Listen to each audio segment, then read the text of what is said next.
Hello, everyone watching, listening. Good morning from Switzerland this time, and welcome to the Free Radical Podcast episode number 12. And this is your host, Swami Padmanabha, here today in the company of a very special guest, contemplative author and Episcopal priest, Adam Bucko. Adam, thank you so much for joining us. Thank you so much for this invitation. I've been looking forward to this conversation for a long time, so it's great to be here. My pleasure. And I'll read, before we start with Adam, our conversation, I'll read a few words regarding his bio to introduce him to all of you. So Adam Bucko has been a committed voice in the movement for the renewal of Christian Contemplative Spirituality and the growing new monastic movement. He has taught Engaged Contemplative Spirituality in Europe and the United States, and has authored Let Your Heartbreak Be Your Guide, Lessons in Engaged Contemplation, and co-authored Occupy Spirituality, A Radical Vision for a New Generation, and The New Monasticism, an Interspiritual Manifesto for Contemplative Living. Committed to an integration of contemplation and just practice, he co-founded the Reciprocity Foundation, where he spent 15 years working with homeless youth living on the streets of New York City, providing spiritual care, developing programs to end youth homelessness, and articulating a vision for spiritual mentoring in a post-religious world. He currently serves as a director of the Center for Spiritual Imagination at the Episcopal Cathedral of the Incarnation in Garden City, New York. Adam lives in New York with his wife, Kyra Jewel Lingo, a Buddhist teacher and former nun in the community of Thich Nhat Hanh. Together, they lead the Buddhist Christian community for meditation and action. So before we proceed, I'd like to share a few links for those who would like to contact with Adam and know about his work. We'll share that at the end as well. For those who are only listening, the links are Father Adam Bucko, C-K-O at the end. And other link is spiritualimagination.org. FatherAdamBucko.com, spiritualimagination.org. So in connection to my personal experience of how did I get to know about Father Adam Bucko, I came to know about Adam through Rory McKenty, who was our guest a few weeks ago, and through their book, the book that the two of them co-authored on the new monasticism. And in time, I discovered not only that we had with Adam a good number of common friends and inspirations like Richard Rohr or Elia Delio, but also that I got to know, and you correct me if I'm mistaken, Adam, but you have a very interesting somehow epiphany experience while visiting India, when you have some prospect of becoming a contemplative, a sadhu somehow there. So as you can imagine, all this put together was intriguing enough for me to contact him eventually and have him today in our podcast. So this Free Radical podcast, as you know, revolves around the contents of my recent book, Radical Personalism. So I like Adam generally to invite any guests to ask them what's the term radical personalism means to you, whether one has read my book or not, what the term invokes in you to begin with. Yes, so for me, the word personalism points back to Emmanuel Mounier, who was a French 20th century philosopher who very much inspired Dorothy Day, one of my heroes, who essentially believed that each and every one of us should respond to the cry of the world, whether it's people struggling with housing insecurities, whether it's people who are being oppressed, that we need to respond to it in a personal way. Not necessarily waiting for institutions, but each and every one of us is responsible. And she proposed this very beautiful idea that unfortunately is not practiced very much. She said that if you have an extra room in your home, turn that room into a Christ room, meaning that room should be available to those in your neighborhood who may not have a place to sleep in. So for me, that is really kind of how I understand personalism, that personal engagement matters. In addition to that, when I hear about radical personalism, it also points to the ultimate reality, which some of our traditions call God. Um, in the Christian tradition, we say that God is personal, but God is not necessarily personal in a way that you and I are persons, Mm-hmm. but is personal in a sense that whatever that reality is, it loves us. Mm-hmm. Um, and so those are kind of the two things that really are immediately evoked by this phrase, radical personalism. Thank you for your contribution to the notion of radical personalism. With For me, it always keeps expanding, and I'm grateful for those who helped me to expand that notion as well. Mhm. So today's topic, besides this introduction, the title of today's episode is "Let Your Heartbreak Be Your Guide," and we have chosen that title since this is Adam's recently published book, where, as we will see, he explores not the notion of how those things, which I really like that idea, how those things that are more painful for us, so to say, can nourish our vocation and life call. And also knowing how Adam is deeply engaged with the practice of contemplation as well as compassionate action in the world. Compassionate being a unique form of heartbreak, so to say. We thought that this today's title fit perfectly. So generally, I connect every title with some section of my book. The second part of my book has different radicals as part of radical personalism.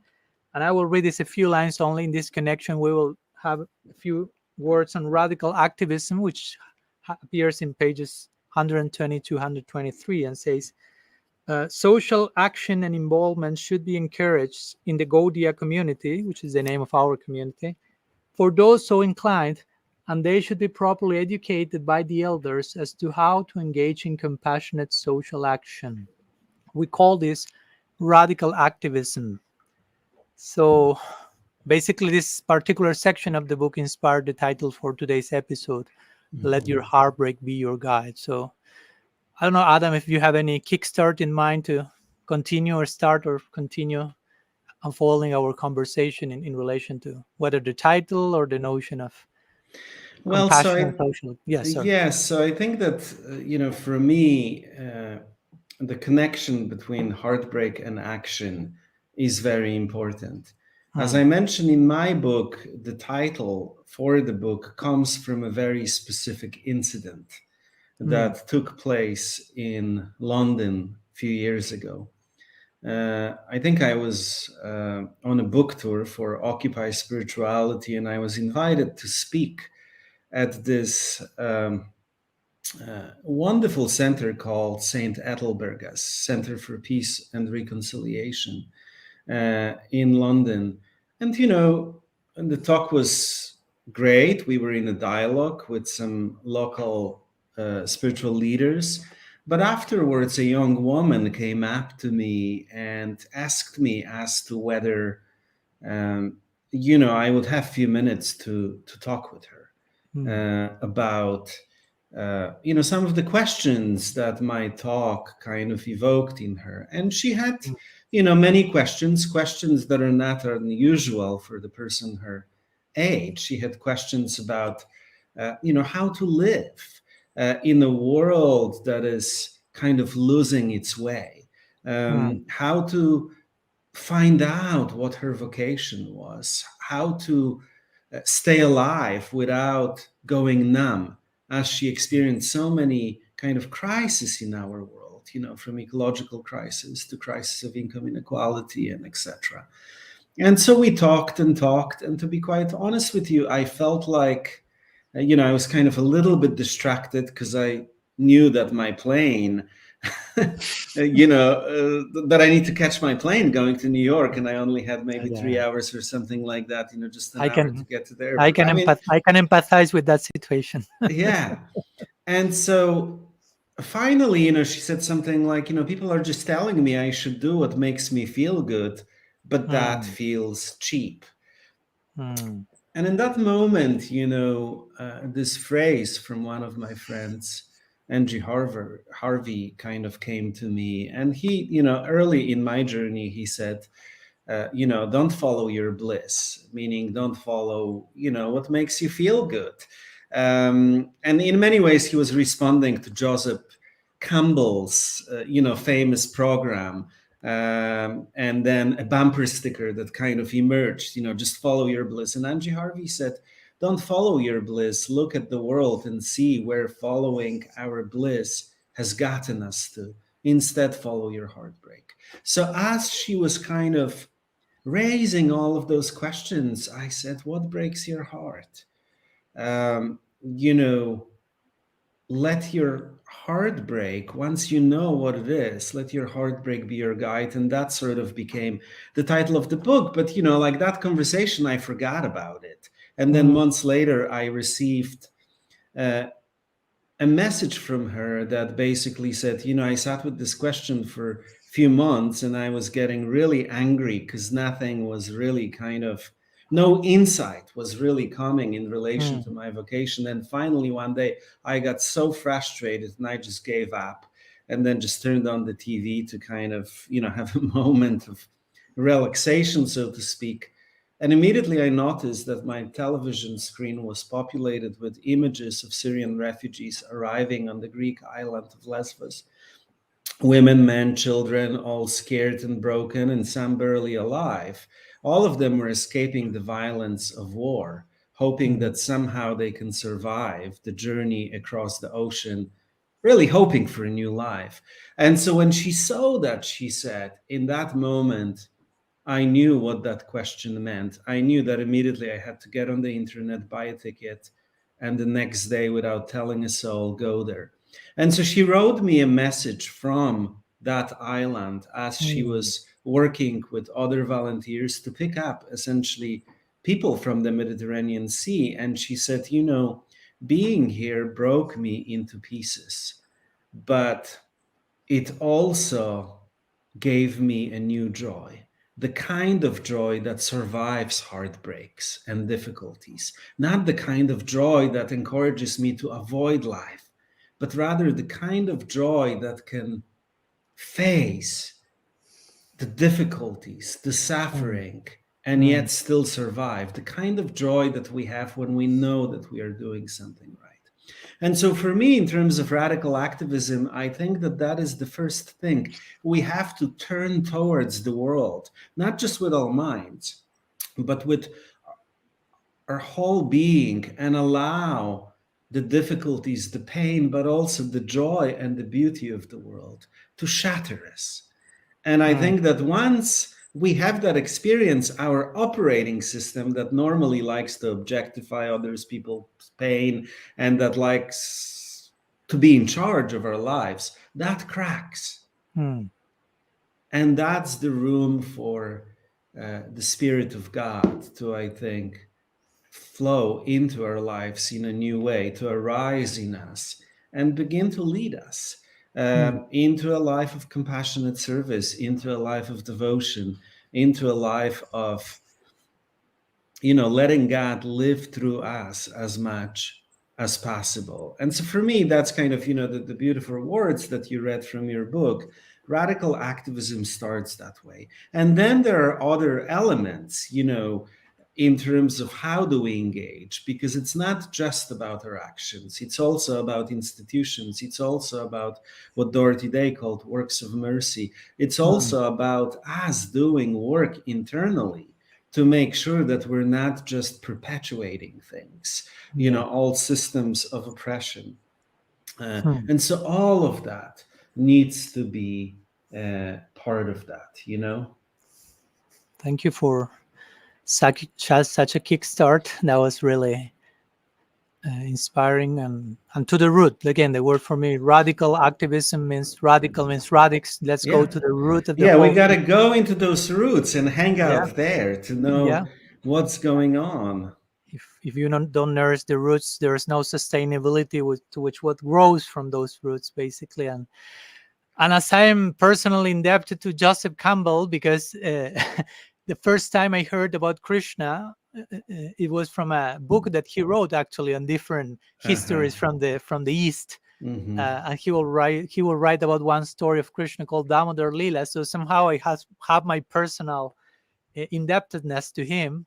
But as I'm indebted to him, I never agreed with that one. Follow your bliss. Yeah, and I to never be agreed with fair, that. he was talking about this Sanskrit term Mm-hmm. Satchidananda, right? Mm-hmm. Mm-hmm. Mm-hmm. And essentially, I think what he was saying is, if Sat is truth or being, consciousness, and Ananda either bliss or it, you can get into that what he would call ultimate reality through any of those. Eventually, bliss takes you into consciousness and being. Mm-hmm. But the way that it was sort of incarnated in American culture, which is Yeah. very Yeah. individualistic, perhaps became a little bit of a problem, because it just became it became this kind of a permission for us to do whatever we want, Yeah. whatever makes us feel good. Yeah. Some variety of narcissism in the name of Ananda, so to say.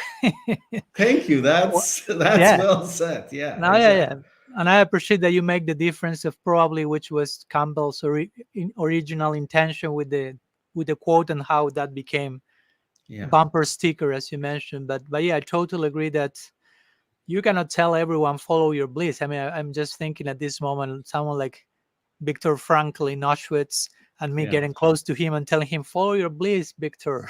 yeah, And yeah. he himself reached that profound place, as you may know, in Man's in Search of Meaning, saying that Yes. the goal of life is not happiness, the goal of life is not power, the goal of life is not suffering, the goal of life is Yeah, purpose and meaning. yeah, And we are to extract that from wherever we are, whether it's yeah, happiness or not. And sometimes we are having such a good time that we become quite distracted of extracting purpose. yeah. And sometimes suffering has way more power to invite us to that particular focus. So Yeah. yeah, as you mentioned, I think that And this follow your bliss story may became for many became like becoming a dopamine addict or something, not just yeah, wanting yeah, the yeah, daily peaks. And I'm following Joseph Campbell with this.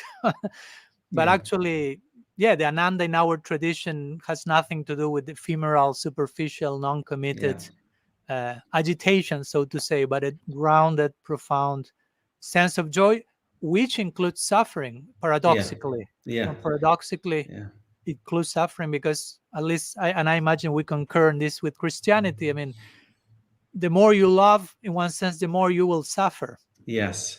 Yeah, But that's the suffer will be in the context of love. So it's not suffer as we know it without loving. yeah. So we shouldn't be neurotic and afraid of that type of suffering, but there is a sweetness to that pain, so to say. Yeah, yeah, that's exactly, I think, how Christian mystics would talk about it. Mm, And I'm glad that you mentioned this love and suffering, and also ananda and joy, and what it actually means within the tradition that perhaps Campbell was kind of being inspired by.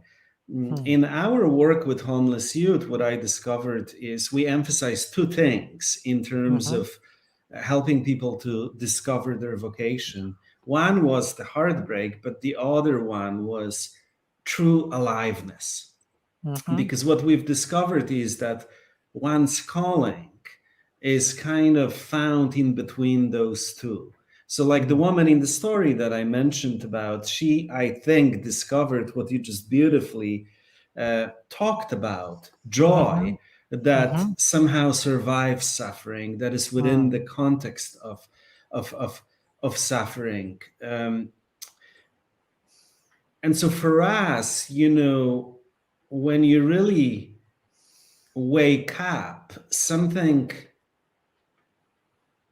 very unique that is yours to offer manifests in you.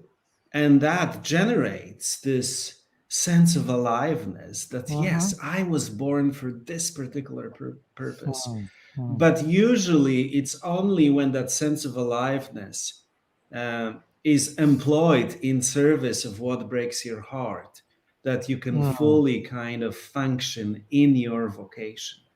mm, And again, I think a lot of it goes back to what you just said, uh, mm, the discovery of this love that also includes suffering. Because, I mean, in the Christian tradition, some people would say,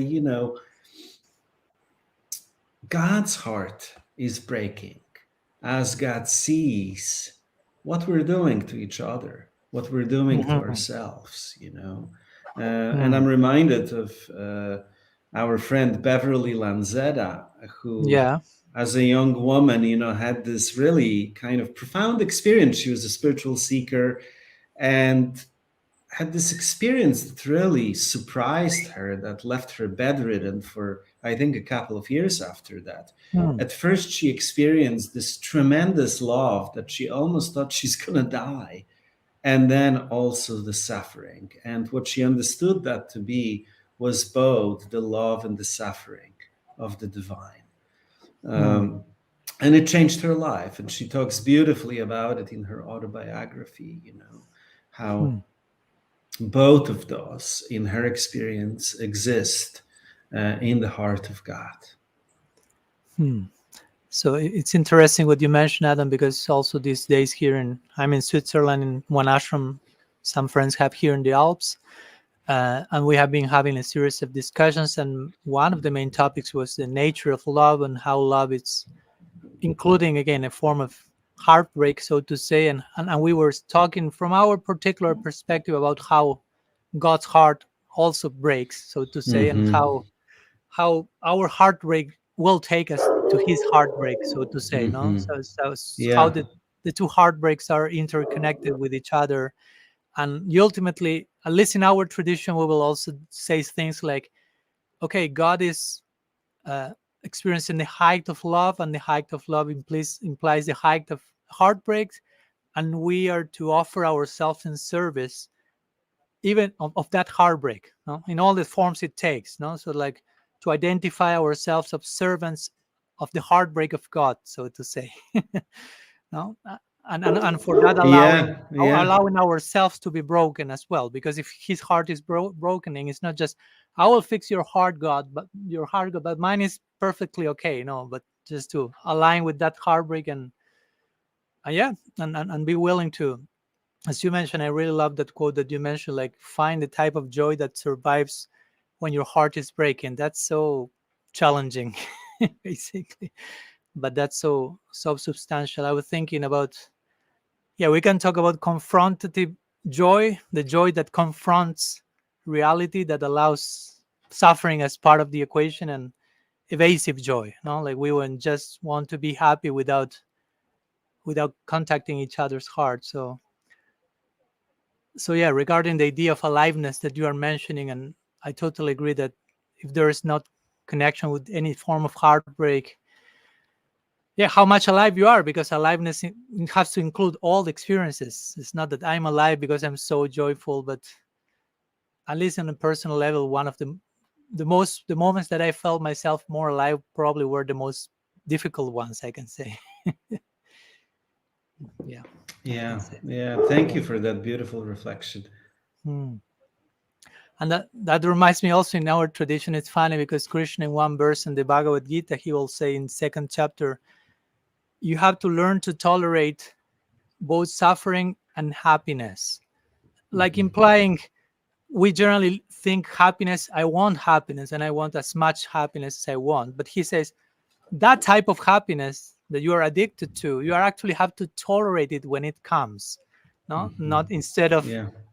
and actually the idea is look for that happiness that is within love, and look for that love, of course, look for that happiness which is within suffering, and the Mm-hmm. suffering which is interconnected with love. Because if not, we will just be looking for love without suffering, Yeah. and be Yeah. running from suffering at all costs. So Yeah. we will miss both real love and real suffering. Yeah. Yeah. And we will pursue a fictional science fiction form of love, and experience suffering, but not the real one, so to say, no? Yeah, yeah. Thank you for that beautiful reflection. That's so beautifully said in terms of tolerating also Mm. happiness. By the way, you might be hearing my doggy barking No in the. problem, no problem. As we Uh, have to tolerate happiness, we can tolerate some barkings, no yeah, problem. yeah, It's not about tolerating. No problem. My yeah, greetings to him. yeah, yeah. So, Adam, how does this play out for in your personal experience? This idea of, okay, going through a heartbreak that brings aliveness in your personal daily work on social activism in dealing with people's heartbreak in the streets, trying to, I don't know, to give them not only give them something to eat and somewhere to sleep, but to give them a sense of worthiness. I can assume, because I imagine many of them may be convinced that they are not worthy, basically. So that's kind of at the root of, I will say, also part of this radical activism, to connect with the worthiness of each person and transmit this notion of God's unconditional love of each of them. So I don't know if you want to share some words from your personal experience in that stage scenario. Yeah, so I'm I'm now also at a different stage of my work. I Mm-hmm. don't necessarily work on daily basis Yeah. with homeless youth. A lot of my work is really focused on training others and building this kind of what would be an equivalent of a religious order, kind of a lay new monastic order. Um, that includes justice and working for justice as one of its charisms. I still, sometimes serve on the streets or lead prayers in a local prison, and of course, mentor a lot of people who are formerly homeless Mm. youth who are now kind of an extension of our family life. Yeah. But I think that to answer your question, in my life, at a certain time, I discovered a big shift in how I was approaching things. For a while, having co-founded the Reciprocity Foundation, which really still works with street youth and people who have been, victims of trauma and etc. As you know, starting an organization, uh, a lot is involved in that, and you always have to be positioning yourself in such way that the funding community sees your work as valuable. And Yeah. within the homeless youth services, a lot of the value attributed to any work is focused on helping to find people employment. uh, the assumption is made that young people are on the streets because they can't find a job. Of Mm. course, that is not necessarily true. And also, just placing people in employment usually means that we're placing them in low skill, low wage jobs. And Mm. then, they spend a couple of years living in a housing project. They're able to save money from the job that they have.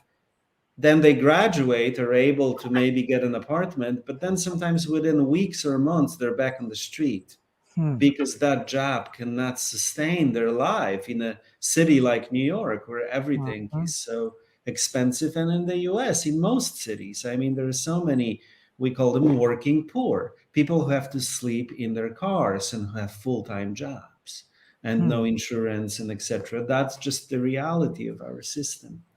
So, initially there was a lot of pressure to play that game, to really make sure that we can get funded. And then on the side, do the important work of healing, do the important work of really transitioning people from low skill, low wage jobs into vocational living, where they Mm. find the gift that they can offer the world, but also where that kind of engagement can enable them to make a decent salary so they can move out of the shelter and etc.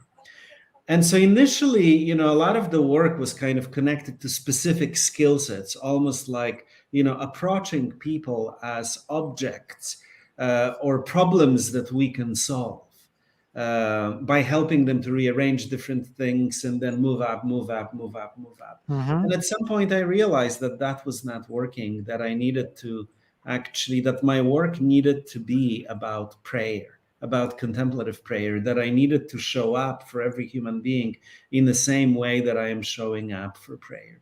And how Mm. am I showing up for prayer? I'm showing up for prayer by bringing everything that I have, my pain, my joy, my questions, and then in a way just presenting it to God, and then Mm. just sitting there in a state of receptivity and deep listening, trusting that whatever I bring, these very limited gifts, so to speak, that somehow the Spirit of God can descend upon me, take all of my stuff, even though some of it or maybe most of it is garbage, and somehow transfigure it into something that where wounds can become gifts, right? Mm-hmm. And so in that same sense, I discovered that that needs to be the work. I show up and I need to be in this state of receptivity and deep listening as I'm sitting with someone who has been broken by life so many times, accompanying them into the depths of their pain, breaking with them, and then in that brokenness, discovering that something that is always there underneath it all, which we would experience as this presence that just kind of arises in our midst. And if we can consent to it so it can begin to live among us, the work of healing is being done. All of a sudden, we find the right words. All of a sudden, the right insights come. But by then, it's not really clear who's helping whom, because the help is coming from somewhere else. And so for me, that's how this question of heartbreak, that's how this question of action really comes together in my life. And also, in the Christian tradition, this whole thing about contemplation and action, how there's sort of, the tradition has struggled so much with relating the two.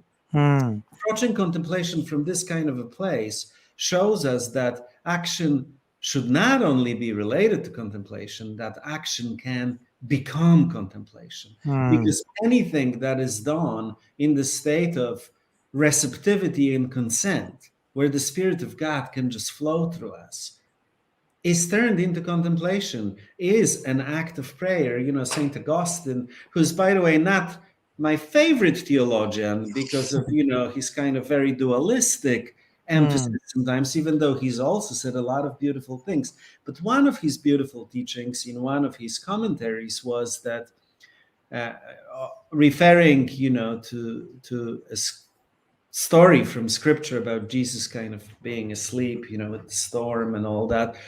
He says, deep within the innermost cabin of our hearts, there is a sleeping Christ there. And, our spiritual practices, our community, how we practice, like on some level, it's to get ready for what happens when that Christ awakens from sleep. So we can then be properly positioned to allow him to live and work and maybe even protest through us, where our lives become containers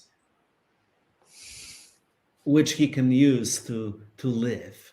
It's almost like each of our lives become a body that he can begin to occupy, to do the work of healing, to, as Sister Elia Delio maybe would say, to begin to move the whole creation towards completeness, towards Christness, where one day, as our scriptures say, God will be all in all.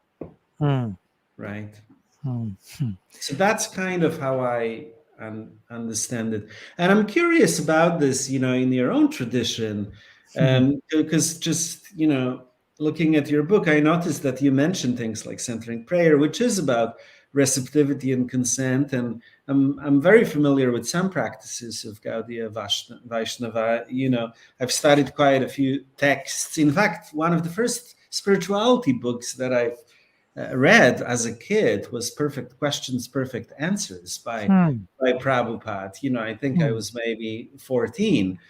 And of course, then, as many people do, fell in love with the cooking that he was advocating. The food was just so amazing, But, like that book really kind of showed me very clearly that this precious life of ours should be about journeying towards God.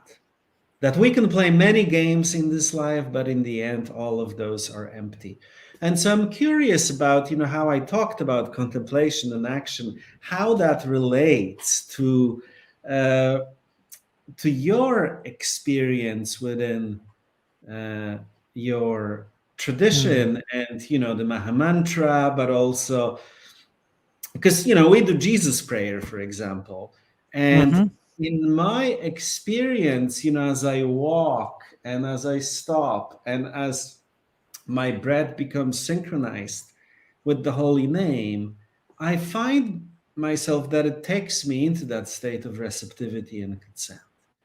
And so I'm curious about your Yeah. whether there are some corresponding things or Mm. not. Yeah. Yeah.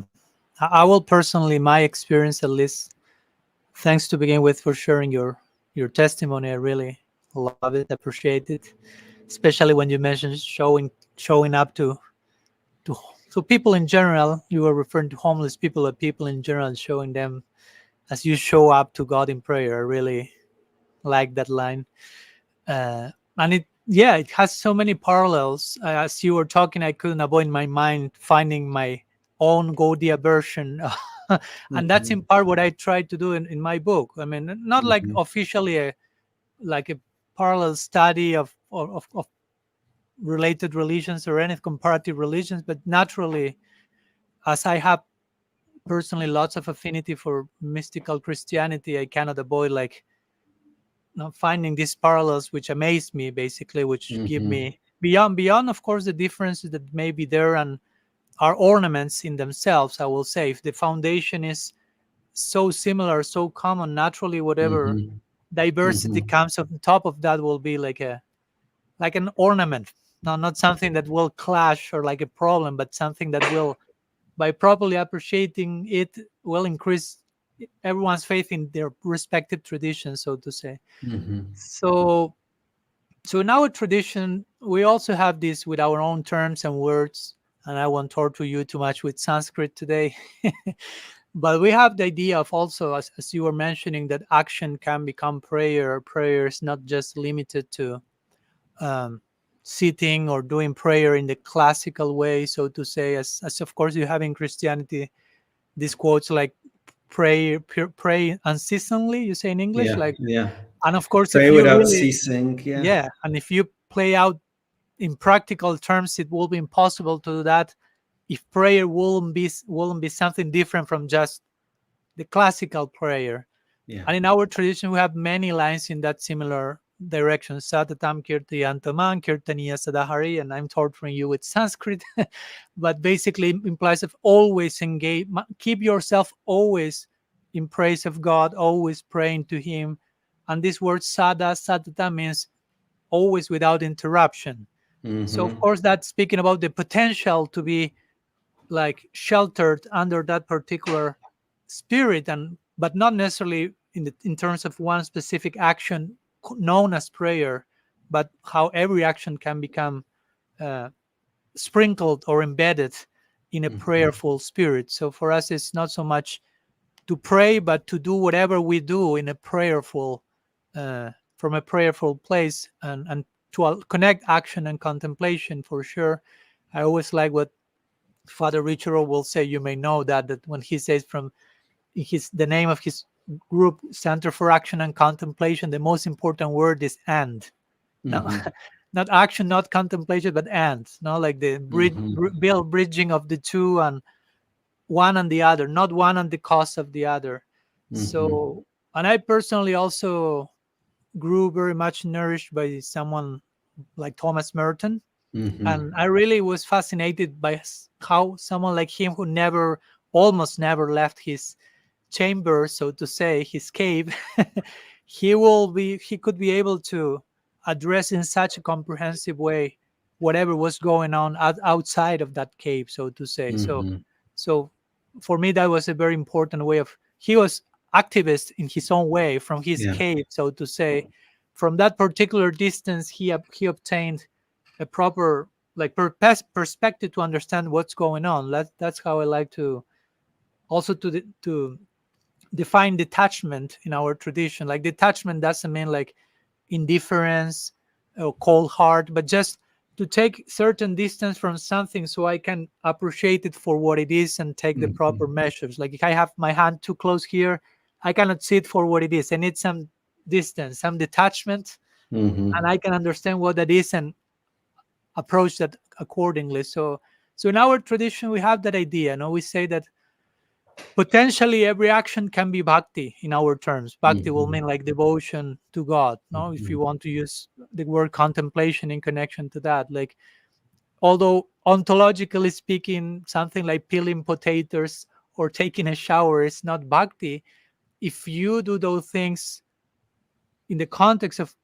praising God, pleasing Him, connecting to Him, you can be peeling a potato as part of your contemplative practice, although externally may seem not. And in the same way, you can be seated in prayer in the church, and your mind can be going shopping in so many other places. Yeah. So, so for us, it's Krishna, the Bhagavad Gita really, really inspires that one can engage all functions, senses, mind, body, like a full immersion. Uh, for us, that's the purpose of having mind, body, and senses. Like each one of those, each pore of our body, so to say, can be offered in service to Him. So we, although I must say, although in theory this is our teaching, and I know, of course, practitioners who embrace that, with all the love that I have for my tradition, also I've done in my book is some criticism, constructive, hopefully, of my tradition in terms of I don't find that there is enough of that in the current state of our tradition. There is not enough, not only enough merging of contemplation and action, but also not enough, for example, appreciation of action in the world, so to say. And I think that's important to bring back to the table to again bring more humanity to our experience. Because if not, I've seen many times that in our tradition, the only form of charity, the only legal charity, so to say, is to, for example, give a book like the one you read at that time to someone, because that's it, the ultimate charity. You are giving divine knowledge so the person can get delivered, so to say. But to give food, to give shelter, to give human support, that's not so profound. That's a narrative. I'm not saying that, of course. Yeah. Yeah. So Yeah. so I think that we need to redeem that narrative, so to say, and understand at least that those things that make us the more human also can be totally aligned with the things that make us the more spiritual. Because similar to Christianity, in our tradition, our ultimate goal will be fully human and fully divine. It's not spiritual at the cost of being human, or vice versa. So although that's not the narrative, official narrative so much, but I feel strongly about redeeming that narrative and emphasizing this integration of humanity and spirituality, and how one ultimately speaks about the other and vice versa. Thank you for that. And, I mean, I think that that's the work that all of our traditions need to do, Yeah, in a sense, rediscovering sacred humanity. yeah. Because so many of our traditions, certainly Christianity for sure, Mm, even though we have this beautiful theology of incarnation, mm, nonetheless, we've lived for much of our history as if that were not true. mm-hmm, In a sense, we took a lot from the kind of dualistic, both philosophy that probably came to us from ancient Greece, but mm-hmm. also some of the kind of modern science. And by modern, I mean, that took place during Enlightenment, and with Descartes especially, Yeah, and yeah. philosophy, that sort of separated us from the Mm-hmm. world, separated us from our bodies, Yeah. and turned all of that into mathematical kind of equations or machines. And I think this is the time. I mean, this is what the, I think, environmental crisis is asking us to do, to Mm, rediscover the earth as an extension of God's very form, God's mm-hmm, very body. mm. Yeah, yeah. In fact, the last chapter of my book is called Unearthing Heaven. So I Mm-hmm. try to make that point. No, you have to be able to discover heaven, unearthing it Mm-hmm. here. No, because if Mm-hmm. not, we, as you mentioned, it's not about Christianity. It's about like a pattern that needs to be deconstructed in the present times. I will say, of projecting God, future time, distant place and not like Mhm. as the most immediate, intimate presence ever Mhm. available, so to say. And from that place, even in our tradition, we were talking this with Ilya, how our particular theology conceives the whole material creation as an outpouring, as a byproduct of God's heart overflowing of love. Mhm. Poetically described is like that in the scriptures. God's heart is overflowing in love so much that it starts to overflow and it takes the form of material creation, so to say. Mhm. That's So quite beautiful.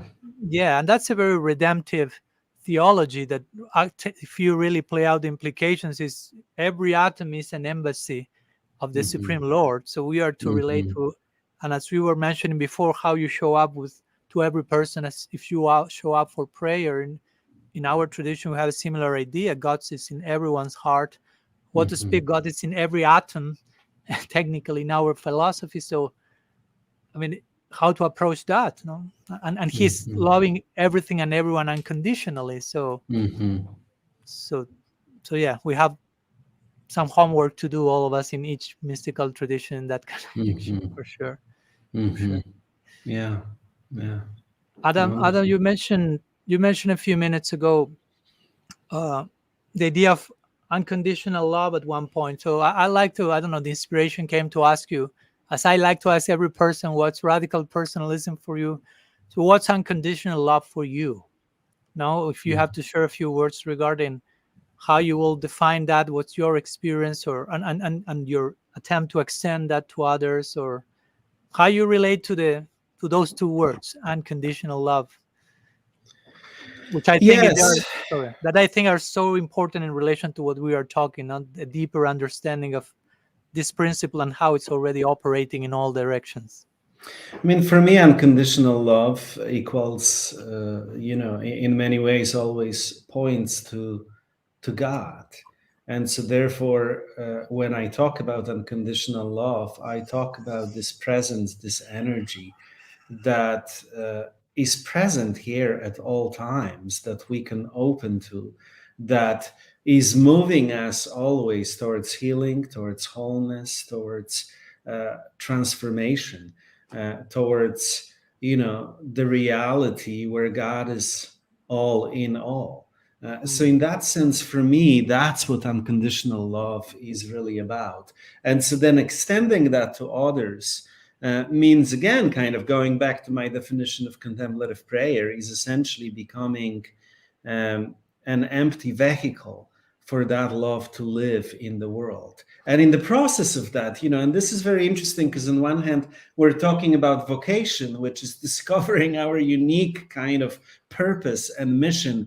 On the other hand, we're talking about being an empty kind of vessel in which God can live. And I think that mhm, this is the beautiful paradox of it, that to be an expression or a reflection of God's love, in a way, how we conceive of ourselves, even our specialness, that has to die. But when it mm, does, in the process, we discover ourselves to be the most ourselves we've ever been.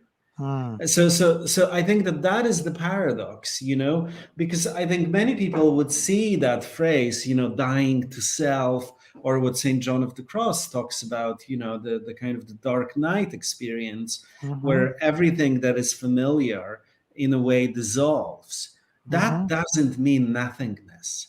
It mhm, means that in that experience, it's really our operating system that kind of um, you know um, dies or is transformed, so we can discover our true aliveness, our true self, our true gift in God, as mhm, it exists in God, in its beautiful form that is kind of made of God's energy and God's mm, presence, and where that love is simply reflected. And I think it's fair to say, in the Christian tradition, there are different views on things like holiness and etc. But uh, you know, we tend to be more on the safe side, by saying that, in this life, that love will always be reflected, imperfectly through mm, us, even if we have,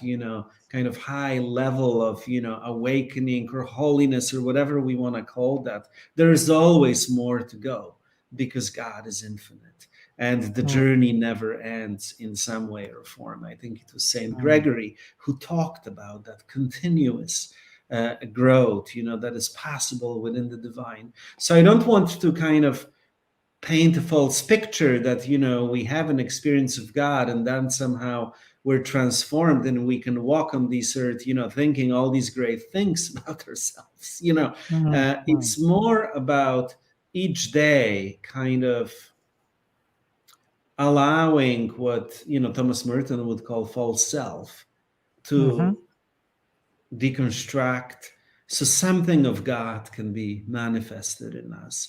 As Father Thomas Keating would say, so we may become the fifth gospel, mm, so mm, we may become an embodiment of God's energy in the world in a unique way, because each of us is. And I mean, I think that our traditions are probably similar in the sense that we believe that each of us is quite unique. And it's not about going to sameness, even though the process that takes us towards uniqueness oftentimes asks us to cease being what we think we are. mm, mm. Yeah, yeah, we are on the same page, Adam. I was the corresponding parallels of our tradition were like popping in my mind when you were talking about emptying yourself and being unique and dying to live, as Hegel will say it also, like, Mhm. and these paradoxes of the more I enter into a space of, we will say, self-forgetfulness in divine love, Mhm. the Mhm. more we are an individual offering to God, no, Mhm. hyper individual for His pleasure uniquely. And for me, that's a big part of my book, Radical Personalism, how we develop our unique individuality, not in terms Mhm. of individualism, no, like only me, but Mhm. just, but as you mentioned, allowing God to live His life through me. No, my life is not Mhm. only my life, but He's trying to live His life through each one of us, and allowing that to happen. Although it may seem like we have to empty ourselves, we have to go against the specificity of being a person, He ultimately is bringing us to the greatest potential we can conceive of who we are. Mhm. And I appreciated your mention of Saint Gregory also in connection to the ever unfolding nature of the path, because for us it's basically the same idea. For us, Mhm. bhakti is our practice, but bhakti is our goal. No? So we Mhm. want to Yeah. serve and love God so we can serve and love God, as Yeah. redundant as that may Yeah. sound.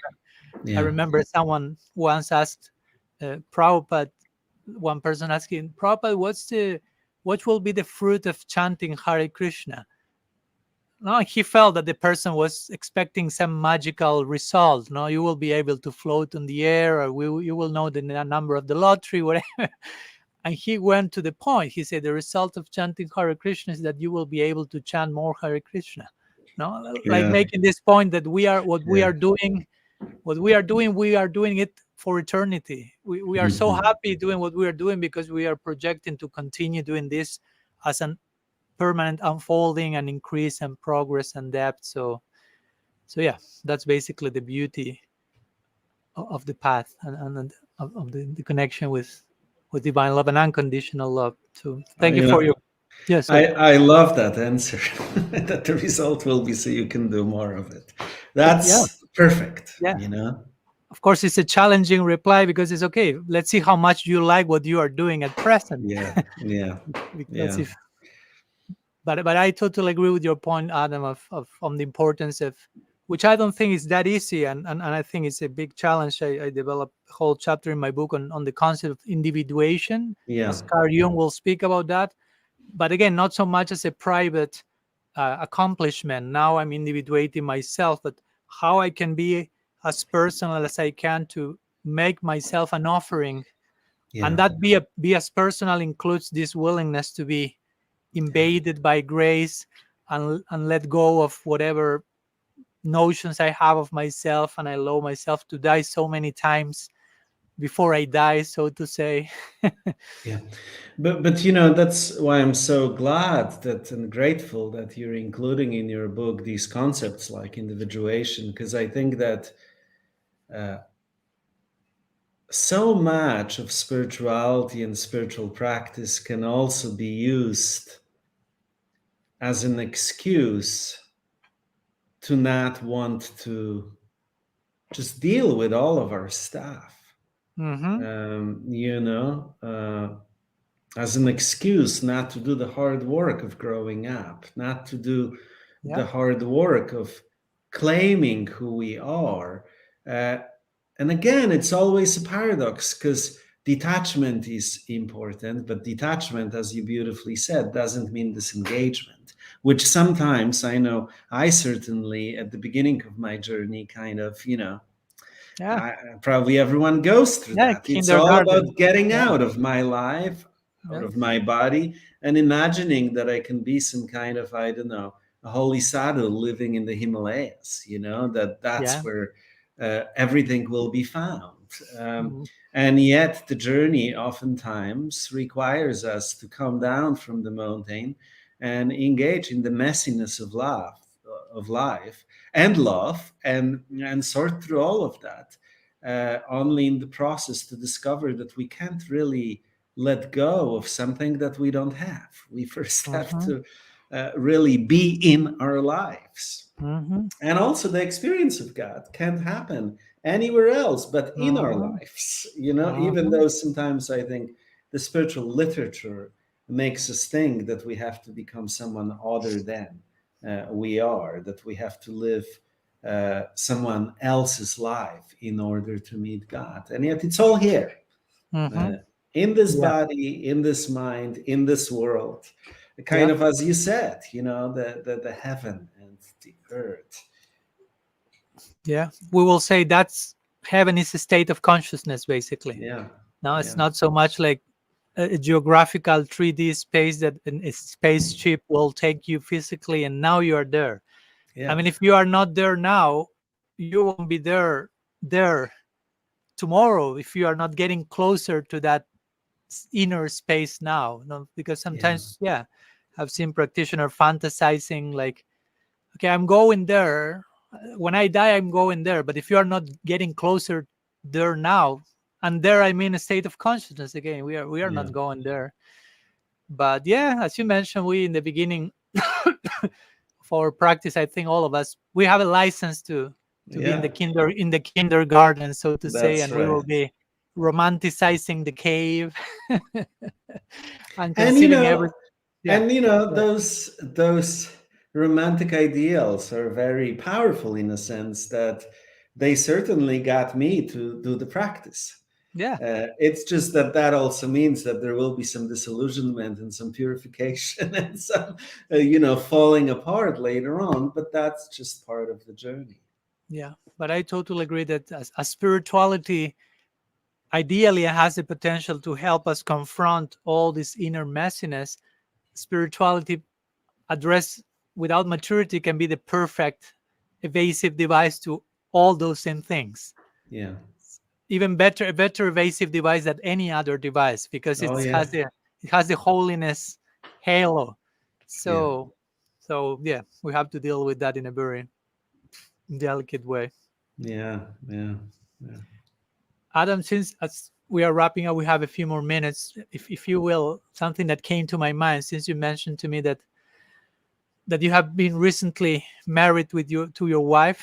She was a former monastic, Buddhist monastic, and I imagine you yourself also spent a few number of years in your life as a monastic. So, regarding this idea of getting out of the cave, so to say, and entering the world and dealing with messiness, which I'm not saying married life is messiness. I'm just saying change of dynamics, which in the initial romantic idea may be like monastic is better. This again, types of rejection notions that Yeah. body is bad, family life. So I was just wondering how it has been for the two of you to enter this new space together and discover that of course there's so equally chances to continue growing and discovering God in living together as a couple and dealing with other situations outside of a monastic dynamic? Because I feel that for many monastics that eventually will transition into married life, which I know many in our tradition, it will be important to hear about that. Yeah. Yeah. Thank you uh, for that question. If I'm becoming too personal, let me know, Adam. We can change the No, question. no, that's good. It's fine. Um, it's an important question because I think that both of us, my wife and I mean, she was kind of really formally uh, uh, a nun for 15 years, so not a short time, and before that, for a couple of years, before she took the Fulfill the vows. vows. Mhm.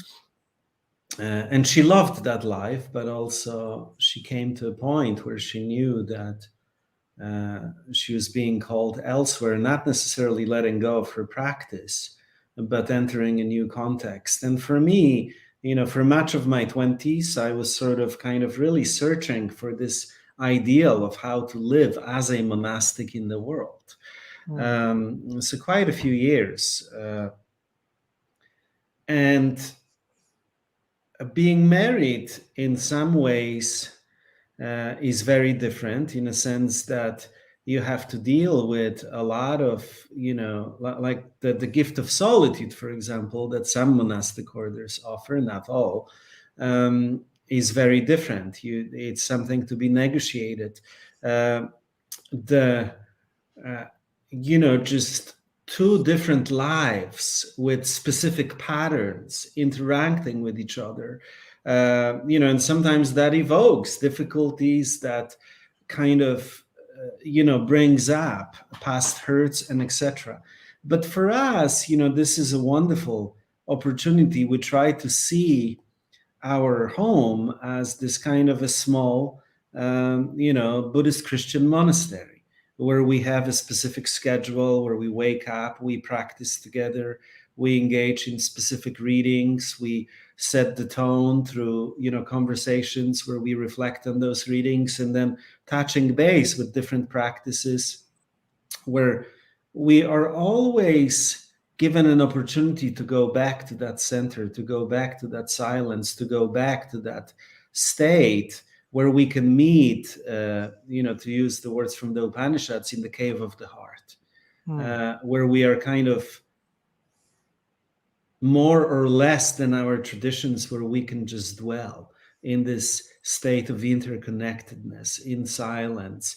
Um, and in that state, our different theologies all of a sudden are gifts, because we realize that our two different traditions are oftentimes experiencing the divine, different components of the divine, or similar components, but experiencing them differently. So this Mhm. gives us an opportunity to integrate, and as a result, to grow our hearts. In addition to that, a married life is a real opportunity to, kind of live a countercultural life, because Mm. the mainstream society tells us that, we should be getting married because of those wonderful, warm, fuzzy feelings which sometimes we get when we meet someone, when we fall in Mm. love. And I think in our case, we've had and have all of those feelings, but very early on, because of our background, we knew that we are coming together for a spiritual purpose, and we knew that love is not a feeling. It is a choice. It is a vow that we make. And that vow is often accompanied by feelings. But those Mm. feelings can sometimes feel like heartbreaks. Those feelings sometimes feel blissful and sometimes difficult. And Mhm. so the invitation there is to be in touch with the energy of that vow and what its purpose is, and then use our lives to keep on aligning ourselves, to keep on healing parts of ourselves that Mm. are not yet capable of living in that space that the vow points us to, where we are more and more embodiments of love.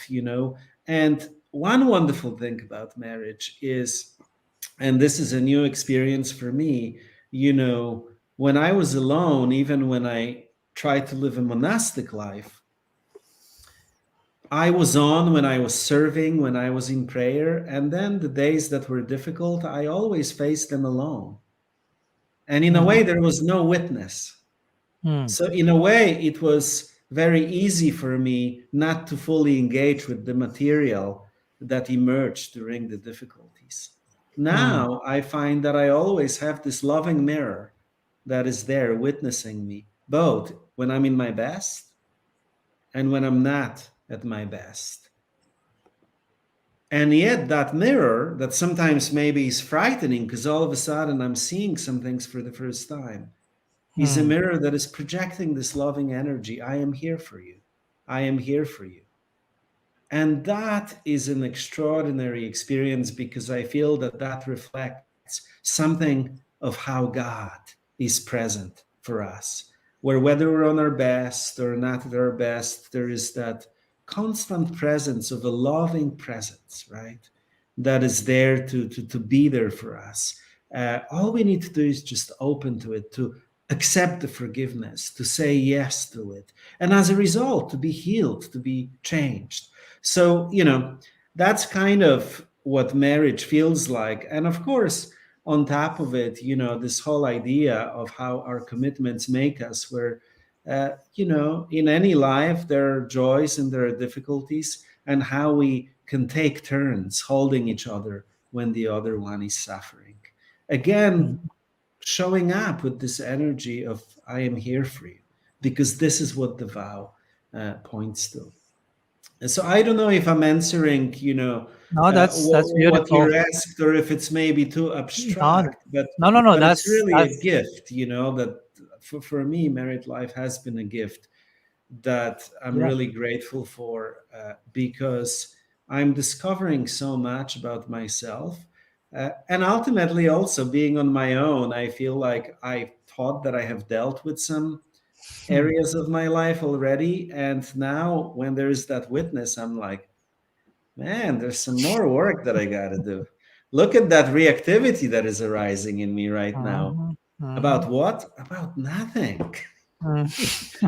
So it's been a great gift, you know, and Thank yet you. we try to, you know, live our lives in this kind of a new monastic fashion where we have a daily schedule, where spiritual practice and spiritual commitment is at the core of why we are together. Beautiful, Adam. Thank you so much. And yeah, that was exactly I mean, what I was expecting from you, because also although I'm a monastic myself, a sannyasi, I'm very much about redeeming family life, because in many traditions, not only mine, but sometimes that's downplayed, that Mhm. something comparatively inferior to being a monastic, and there's entanglement, but actually there's so much portals and facilitators to confronting Mhm. all the things you are mentioning and actually become more committed. No, I like what you Mhm. mentioned, the emphasis on the vows, not as a mechanical force rule to follow, but as a very passionate commitment with truth. And as you mentioned, how love is not a feeling. I like that it's kind of a full circle with how we began talking about we are not after happiness nor suffering, but after purpose, whatever we Mhm. are. So Mhm. love is not so much a feeling, but a particular depth of commitment with reality. And I'm so happy that you are, of course, with some partner that is offering unconditional acceptance, because, of course, each of us need that, whether we Yeah. are monastics or not. We Yeah. need that unconditional acceptance and empathic hearing and presence. Yeah. So I think whether we are in one situation or not, these principles you have shared in the context of married life are basically essential elements for anyone to have in their own particular Yeah. order. So, Yeah. but Yeah. I thank you so much for your words, Adam, and we are just reaching the end of our meeting. So I don't know if you have any final thoughts, something you may like to share that was not coming yet, but you would like to make that clear. If not, no problem, whatever comes. Well, I'm just grateful for this conversation. I'm grateful for meeting you. I feel like I met a friend and a brother, you know, and that's always such a wonderful feeling. So thank you for you know, being who you are, and Mm. for your life of dedication, teaching, and insight, and also sometimes a life where you're not afraid to offer critical perspective Mm. to your tradition as well as other traditions. In this day and age, this is very important uh, that our commitment is to truth and not just to replicating even what we've been given, even though what we've been given made us who we are and has so much wisdom and so much beauty. I just really appreciate how you are and who you are. So thank you for that.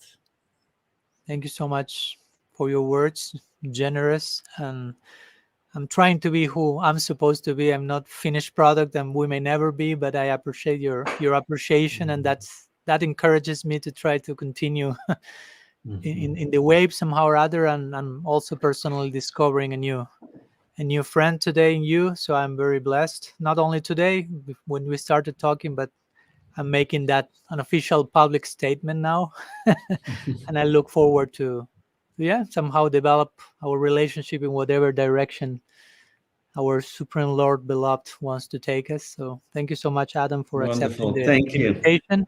And I will share again the link for those who would like to connect with Adam and know about his work. Do you have two websites? One is Father Adam Bucko. Bucko is with CK.com, FatherAdamBucko.com. And the other website is spiritualimagination.org.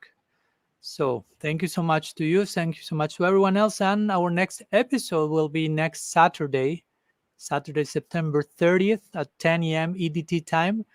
And as part of the different guests that I'm having this month from different traditions, Brian McLaren will be participating next Saturday, a very dear friend and a very unique author.